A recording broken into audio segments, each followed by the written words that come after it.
golden hair, washed out and no one's there. She said, I'll meet you there. So you guys on the tail end of an North American tour. Could you tell me perhaps some observations you've learned about the American people while being here? We've done 3 tours here. Yeah, just about. One was a bit smaller than the other. This is our biggest yet. I mean, Americans are pretty outward, and they're like coming straight from Europe. Everyone's pretty inward. So in Berlin, everyone's like in the crowd really into the music, but really insular. And out in America, everyone's really like.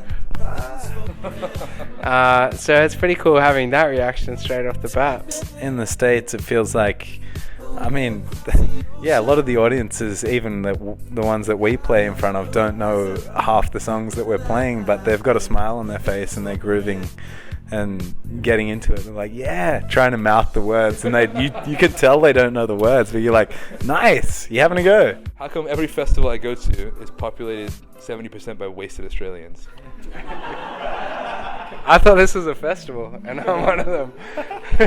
Australians seem to be keen for any drinking event, but also music. I think that heaps of Australians, like as obnoxious as they are, as we see them around the world, there's a huge credit to them that they really dig their music, and they'll find any place that's being performed at or played at. And yeah, they'll find a way to get drunk and listen to music.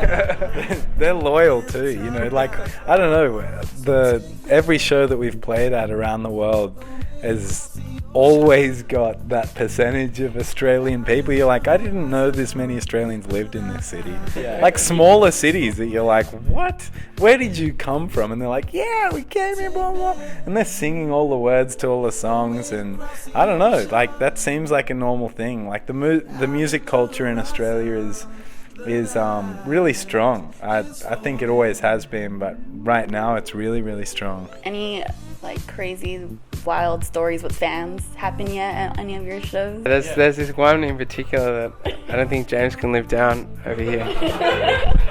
There's this one girl in a place in Australia that's a bit more regional, and he met her at one of the gigs, and the time that we came back to that same gig, like 6 months later, she'd already tried to add him on Facebook and seen his profile, and she'd taken one of his Facebook profile photos and pasted herself in the background behind him.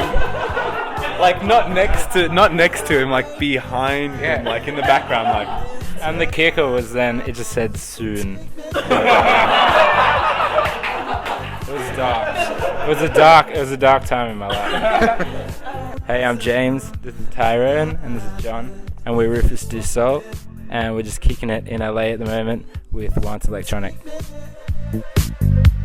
Away across the ocean, out in the horizon, the night is falling. One of my favorite parts of this interview is that you've been casually holding a set of glowing balls in your hand the whole time. Well, they've carefully been positioned here. Or here, I don't know. As you can count on Australians being drunk at festivals, you can count on Tyrone holding balls. If I can find some. Whether they're his or somebody else's, that's up to debate. Well, thank you, gentlemen. Rufus the Salt, thank you very much. I appreciate it. Thanks for being here, guys. I appreciate it.